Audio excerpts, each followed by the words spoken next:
Hi guys, hope everyone's well and welcome back to the channel. This episode's going to be on staying consistent while travelling, and the reason why I'm creating this episode is some clients of mine's job entails kind of working away and having to travel on a relatively frequent basis, and as a result I thought I'd make an episode on how you can handle it effectively in order to kind of stay on track, still kind of tick your boxes, kind of keep your progress going if that's something you want to do while working away. So, to start off, in terms of how you handle these events, it's dependent on how you want to handle them, and nobody's forcing you to maybe handle them in a certain manner. It's completely up to yourself, really. What I mean by that is, if let's say it's something that happens very infrequent and you are fine not training, you don't want to train, then that's your choice, that's completely fine. It's dependent on a few things like the frequency and how much progress you want to make. For example, if these are something that happen twice a month, then you can't just completely go off track those times and expect to make as much progress as handling them consistently, if that makes sense. For example, if like you're trying to diet, you've got these events, you need to work through them, and you're just saying screw it every time you go away, you're just taking a couple steps back. So it depends how frequently they are. Whereas if it happens something once in a blue moon, then of course you don't need to kind of stress about it as much. And also what phase you're currently in. Typically, what I'd say is, although when you're gaining, that's when the muscle's built, that's just as important as dieting if you want to kind of maximise your physique development. It is somewhat a time where you can be a wee bit more relaxed with your diet here and there. So when you are, let's say, in a in a gaining phase, you could maybe be a touch more relaxed and laid back. Whereas if you're doing these kind of events and traveling while dieting, then you might want to be a bit more rigid and strict. And how do you personally want to handle it? Like, my job isn't to force you to do things you don't want to do. It's to hold you accountable, arm you with like the tools you need to move forward. But if you don't want to, you don't need to handle it how I'd recommend, if that makes sense. It's up to yourself. But on the flip side of that, it's good to manage your expectations. Like, if you're not wanting to stay consistent during periods like this, if you're not going to be on track, if you're going to be very laid back more than maybe would be ideal, then don't expect to maximize your progress, and don't don't be disappointed if you diet down and you've not got as much muscle as you'd hope, if that makes sense. And what I'd say is, with these periods, refrain from saying you can't handle it well. Can't is a strong word. Most of the time, you can, if you want to, handle these periods well. And maybe sleep won't be perfect due to changing time zones if you're literally going away to another country, or let's say you've got work events that you need to be up really early or stay up late for, then obviously sleep's not going to be perfect, but you can still control certain aspects like what you put in your mouth. That's something you can always control. So I'm going to touch on training. So training, if you're going to go away for work commitments, etc., what I'd say is look for gym availability prior. So look to see if your hotel's got a gym, if there's gyms nearby, and kind of decide what you want to do in regards to training. And if you are training when you're away, you want to stay on track, then try and replicate the session to your best ability. Basically, repeat the same movement patterns that you currently do in your program when possible, and then make like for like substitutions with movements you can get output on pretty easily. What I mean by this is, if you typically do let's say you typically do a Smith press, but there's no Smith machine, like, but you usually or let's say you do like a high incline Smith press. There's no Smith machine, but there's a shoulder press. Then it might be a good idea to hop on the shoulder press instead of doing dumbbells. Reason being is the skill requirements higher with dumbbells. It takes a wee while to get used to, so you can't just jump on a bench, do dumbbells, and get the same output just due to not being skilled at that exercise. Whereas if you jump on, let's say, a shoulder press or a Smith machine, you're in a locked in stable environment, so it's really easy to get quality work done without maybe skill or stability being the limiting factor. So pick ones with easy output and ones that are like for like substitutions. For example, if you're doing, let's say, a chest exercise, obviously swap it for another chest exercise, and try and replicate maybe the volume in most cases. And ask for my help and advice if you are going away. You know what gym is available you're going to, and you want some help, then send it across, and I can easily look over the gym, give you like a training program to do while away for however long you're away for.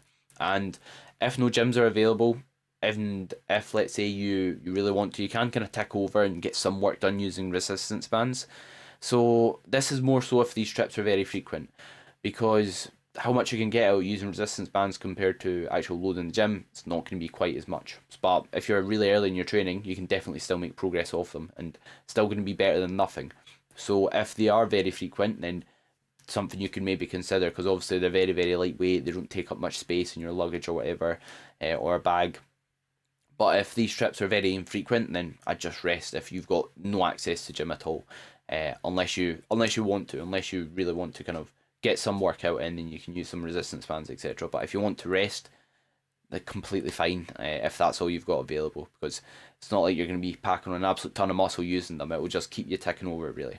And if time availability is limited, but you still want to get some training in, then what I'd look to do is use shorter rest periods, use high intensity techniques, and use time efficient movements. So high intensity techniques being things like supersets, drop sets, rest pause sets, partials, isometric holds, things like that, just to exhaust the muscle in kind of a shorter time frame.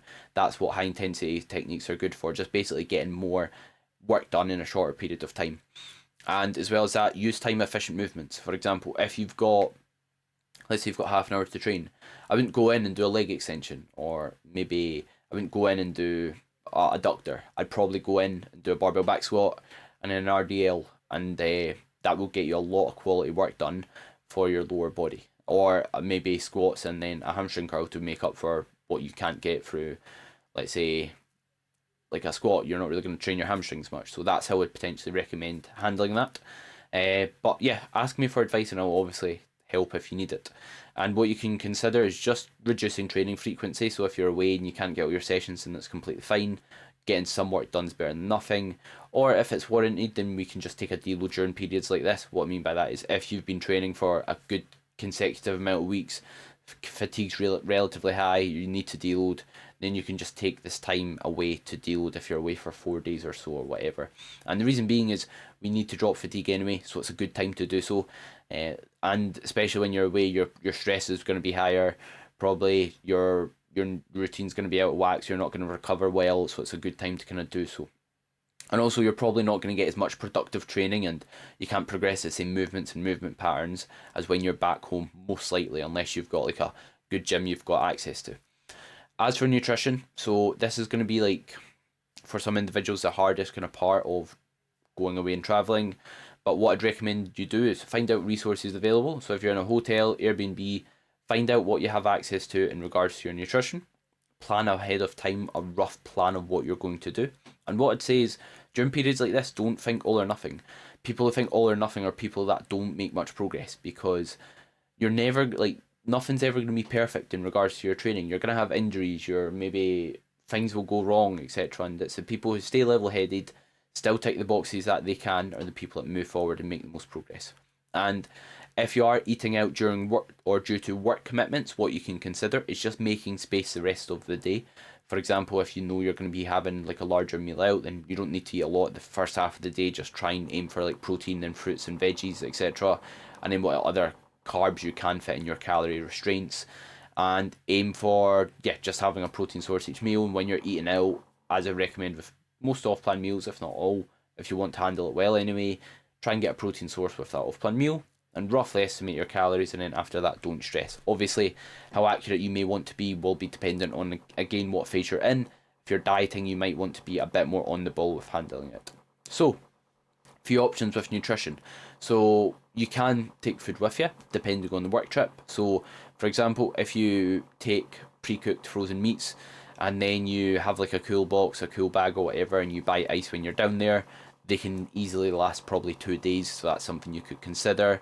Just taking like boxing up like bags of frozen chicken or whatever already cooked, and then that will stay cool for a decent few days at least. So that's what you could maybe consider there. Or obviously you can do it with other protein sources, it's not just chicken.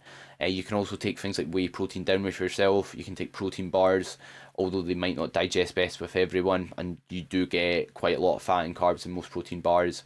You could consider having carbon, or you can consider just buying like carbon fat sources that you can get down there easy. For example, most wee shops are going to have things like dark chocolate, rice cakes, microwave rice if you've got a microwave available, things like that, oats if you've got a kettle available. And then you can also consider, like, if this is something you do frequent, this isn't even if you're going away for work, but if you're going away in general and you want to stay on track. Like when I'll go, let's say, to a hotel with my girlfriend, I'll take a cool box, I'll put my meals in for the rest of the day and the day after, and then I can stay on track, enjoy myself. I'll have an off-plan meal and I'll still tick the rest of my boxes. I'll still get all my 5 meals in, as well as that off-plan meal at night, or including that off-plan meal at night. And then I can keep on track in the next morning as well. So you can do that if you want to handle it well. And if you are, like I said, you can just, I've got electric cool box personally, but you can also just get like a cool bag, and then get ice and put ice in it, because a cool bag you can obviously fold up very easily. And if you've got no appliances available, then what you could do is, like I said, take the food down with you. You can freeze it before, depending on duration. You can buy ready cooked food, so things like a pre-cooked chicken, or like already cooked chicken from the shops, which is easy enough to get.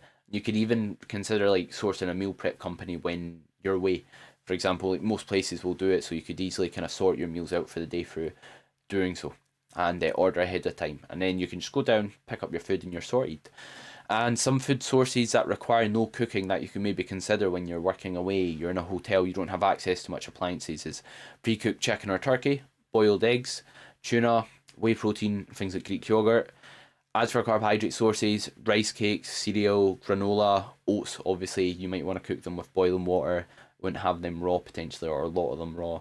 And things like fruits, cereal bars, bagels, honey and jam.